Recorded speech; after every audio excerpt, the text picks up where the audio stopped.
Hello everyone, welcome back to my channel. Myself Dipen Singh and you are watching Accounts Basics. Today we are going to continue our previous chapter Meaning and Objectives of Accounting with second part. In previous part we cover up lots of things. I'm going to recognize you, recall you all the things. First we are learned meaning of accounting, definition of accounting, attributes of accounting, then objective of accounting, limitations and demerits. Merits and demerits are the same thing. And in this part we are going to cover up bookkeeping, accounting, accountancy, uh, differences and types of accounting. Okay, so let's start. Cover in this part. First topic is what is bookkeeping.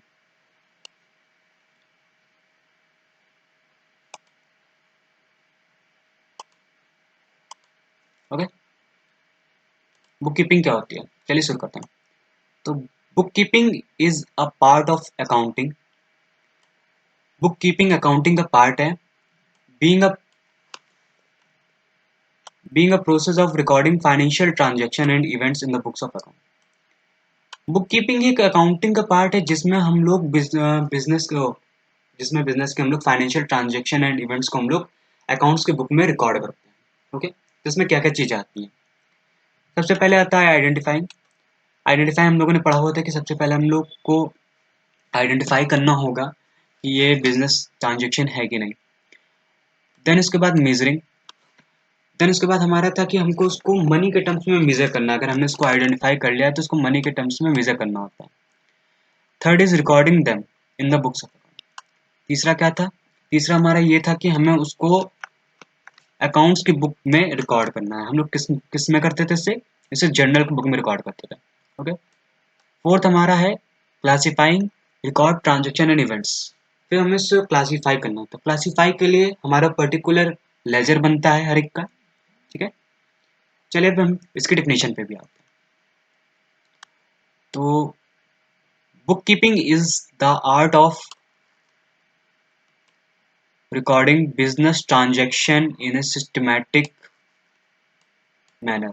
Okay, book keeping एक art है जिसमें हम लोग business transaction को एक व्यवस्थित तरीके से रिकॉर्ड करते हैं. ठीक है, इसमें होती है, इसमें भी कई सारी डिफिनेशन दी हुई है लेकिन सबसे best definition and simple definition ये है जो कि मुझे लगी, तो आप इससे अपना याद कर सकते हैं. नेक्स्ट हमारा आता है अकाउंटिंग. ओके, चलिए देखते हैं अकाउंटिंग. हम लोगों ने पहले देखा हुआ है अकाउंटिंग के बारे में लेकिन इसमें भी थोड़ा जानते हैं क्या. तो accounting is a wider concept than book keeping. Book keeping जो एक नैरो कॉन्सेप्ट है, अकाउंटिंग एक वाइडर कॉन्सेप्ट है. इसमें काफ़ी चीज़ें आ जाती हैं, इसलिए बोला गया कि accounting is a wider concept than book keeping. It it starts where book keeping ends. Accounting वहाँ से स्टार्ट होती है जहाँ से हमारा बुक कीपिंग खत्म हो जाती है. यानी हम लोग अगर समझे तो इसमें हम लोगों ने देखा था चार चीज़ें कवर कर ली थी कि आइडेंटिफाइंग, मेजरिंग, रिकॉर्डिंग, क्लासिफाइंग. इसके बाद हमारा आता था समराइजिंग का पार्ट. ठीक है, इसके बाद आता था समराइजिंग, इंटरप्रेटिंग और कम्युनिकेटिंग. ये जो तीन चीज़ें हैं ये अकाउंटिंग में आ जाती है. ठीक है, और अकाउंटिंग में तीन कॉन्सेप्ट आएंगे और पूरा पार्ट भी आ जाता है जो भी बुक कीपिंग से रिलेटेड होता है, जैसा भी मैं इसमें आगे आपको मैं समझाऊंगा. नेक्स्ट फिर आते हैं अकाउंटेंसी के बारे में.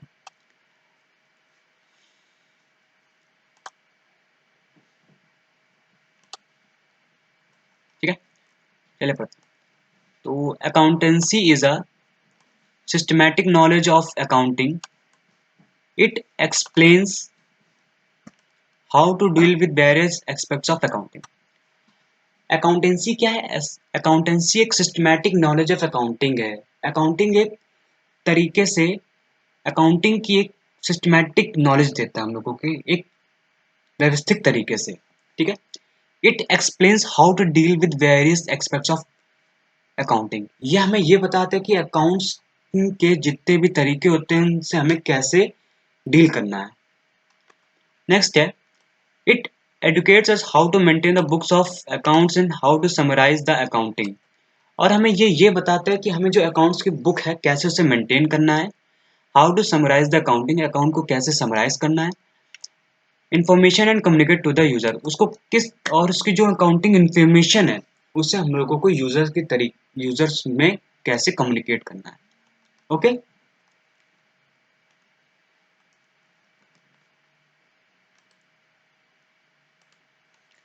अब हम लोग आते हैं इस पे। आप ये देखिए, relation between book keeping, accounting and accountancy.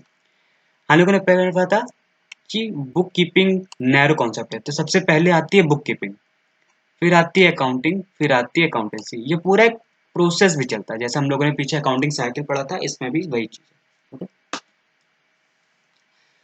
अब हम लोग आते हैं difference between book keeping and accounting, इन दोनों के बीच में डिफरेंस पे मैं आपको एक चीज बता देता हूँ कि जब भी कभी भी डिफरेंस लिखने को आ जाए, आपको उसके बेसिक्स बहुत इंपॉर्टेंट है।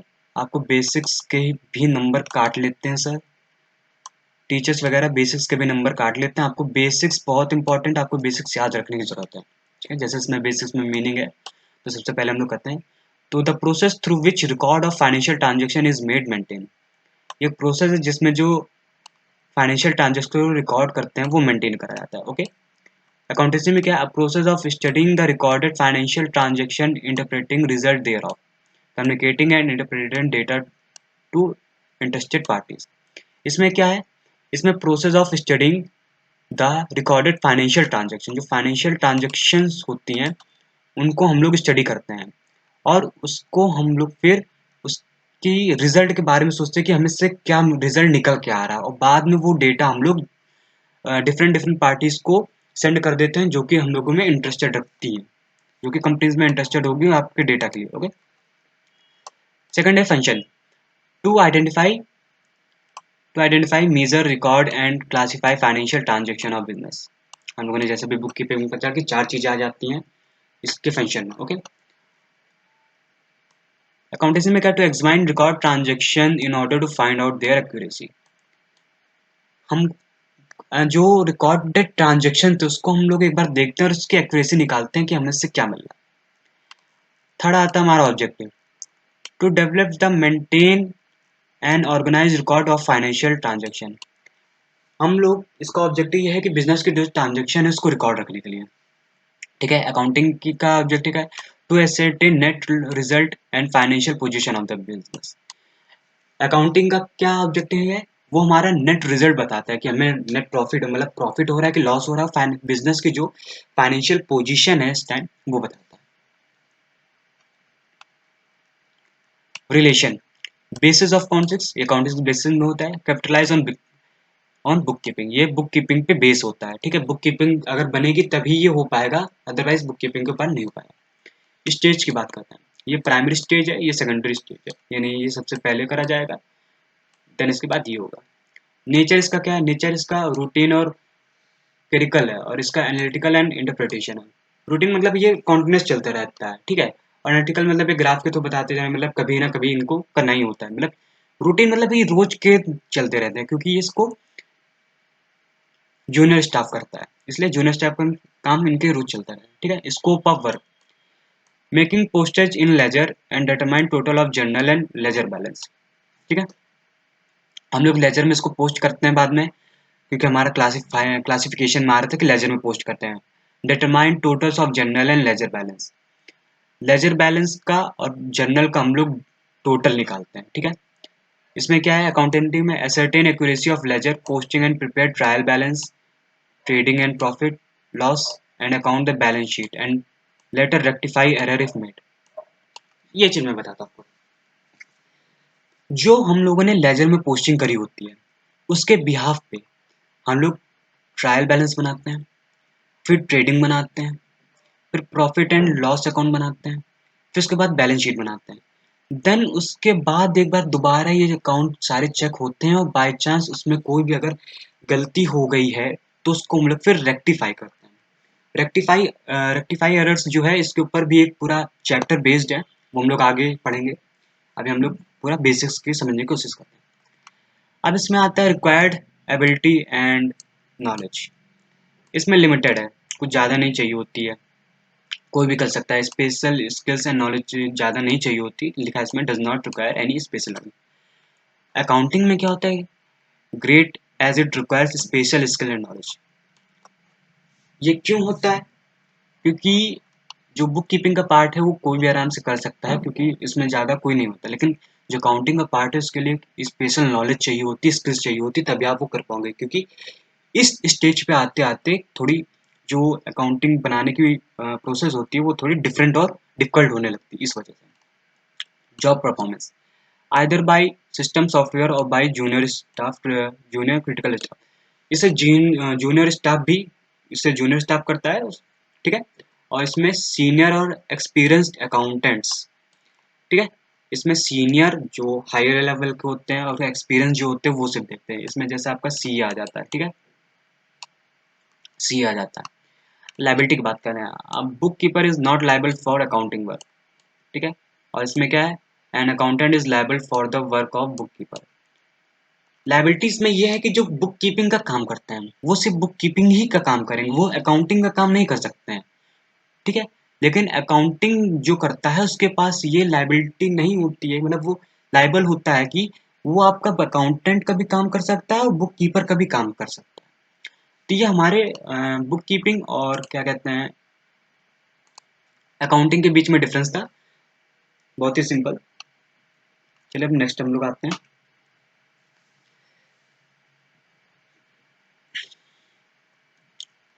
नेक्स्ट हम लोग आते हैं बेसिक्स में। ये अकाउंटिंग और अकाउंटेंसी के बारे में डिफरेंस है, ठीक है। मैंने आपको जैसे पहले भी बताया था कि बेसिक्स, बेसिक्स बहुत इंपॉर्टेंट है, आपको बेसिक्स लिखने हैं, बेसिक्स के नंबर काट लिए जाते हैं अगर आप नहीं लिखते हैं, ओके। तो meaning, the process of studying the recorded financial transaction, interpreting result thereof and communicating the interpreted data in interpret path। जैसे मैं आपको पहले बताया था कि इसमें रिकॉर्डेड जो फाइनेंशियल ट्रांजेक्शन होती हैं उनको हम लोग देखते हैं कि उनसे क्या रिजल्ट निकल के आ रहा है, और जो जो डेटा को चाहिए होता है, जिन पार्टीज को चाहिए होता है, हम लोग उनको दे देते हैं। अकाउंटेंसी में क्या होता है, accountancy systematic and organised branch of knowledge and a discipline of accounting, okay. मैं इसको जरा हटा देता हूँ। सिस्टमैटिक एंड ऑर्गेनाइज्ड ब्रांच, एक तरीके और ऑर्गेनाइज्ड ब्रांच होती है नॉलेज की, जिसमें और डिसिप्लिन होते हैं अकाउंटिंग में। अकाउंटिंग कह सकते हैं आप इसमें, इसमें ज़्यादातर आपके प्रिंसिपल होते हैं कि किस तरीके से आपको अकाउंटिंग करनी है, ठीक है। तो अकाउंटेंसी है, ये हमें चीज़ें बताती है कि जो हम कर रहे हैं वो किस तरीके से करनी है। जैसा आपने देखा है ना इधर कि सिस्टमैटिक और ऑर्गेनाइज्ड ब्रांच और डिसिप्लिन यहाँ वर्ड यूज हुआ है ऑफ अकाउंटिंग, मतलब ये इस तरीके से बता रहा है कि हमें ये चीजें इसी के अकॉर्डिंग करनी होगी जैसा बोला गया है, ठीक है। फिर आता है ऑब्जेक्टिव के बारे में। ऑब्जेक्टिव है to ascertain net result and financial position of the business, communicate this information to interested parties. Accounting का ऑब्जेक्टिव ये है कि जो नेट रिजल्ट निकल के आ रहा है वो पता करता है, और जो financial position of the business की है वो इंटरेस्टेड पार्टीज को बताता है। अकाउंटेंसी क्या होती है, to enable the parties of accounting according to establishment principles and standard procedures and make decision as per the information provided by bookkeeping and accounting। इसमें क्या है कि to enable the practices of accounting according to the establishment principle, that establishment principles, accounting पूरा एक principles पे base है, इसके हर जगह रूल्स हैं, उस रूल्स के अकॉर्डिंग हमें चलना पड़ता है, ठीक है। और इसमें क्या आता है, make decision as per the information provided by book keeping and accountancy. Book keeping और अकाउंटेंट के थ्रू जो हमें इंफॉर्मेशन मिलती है उस पर हम लोग डिसीजन लेते हैं, ठीक है। इसमें हम लोग जैसे क्या होता है कि नेट रिजल्ट बता रहे थे, और जो इंफॉर्मेशन बिजनेस की थी वो हम लोग पार्टीज में से, इसमें क्या है जो बुक कीपिंग और अकाउंटेंट के थ्रू में इंफॉर्मेशन मिली थी उसको हम उसमें हम लोग देख के उस पर डिसीजन बना रहे थे, ये प्रिंसिपल्स के थ्रू। ठीक है, अब आते हैं रिलेशन पे। Depends on capitalise on book keeping, ये बुक कीपिंग पे ही डिपेंड है पूरा। बुक कीपिंग अगर नहीं होगी तो अकाउंटिंग आगे नहीं हो पाएगी। ठीक है, अकाउंटेंसी में क्या है, it includes both book keeping and accounting, ये दोनों पे निर्भर है, ये दोनों पे चलता है। अब स्कोप की बात करते हैं, इस ये नैरो स्कोप है, ये वाइडर स्कोप है। यानी आप ये मान सकते हो कि ये इससे पहले ये अकाउंटेंसी से पहले अकाउंटिंग होता है और अकाउंटिंग से पहले बुक कीपिंग होती है। ठीक है, हमने क्या कहा था, बुक कीपिंग और अकाउंटिंग में डिफरेंस पढ़ा था, तो बुक कीपिंग नैरो आ जा रहा था, अकाउंटिंग वाइडर आ जा रहा था। लेकिन हम यहाँ अकाउंटिंग और अकाउंटेंसी में डिफरेंस देख रहे हैं, तो अकाउंटिंग नैरो हो रही है और अकाउंटेंसी वाइडर हो जा रही है। ठीक है, स्टेज की बात करें तो ये सेकेंडरी है, ये सुपरलेटिव है, और प्राइमरी स्टेज हमारा क्या कहते हैं, बुक कीपिंग आ जाता है। अब इसमें टाइप्स ऑफ ब्रांचेस है।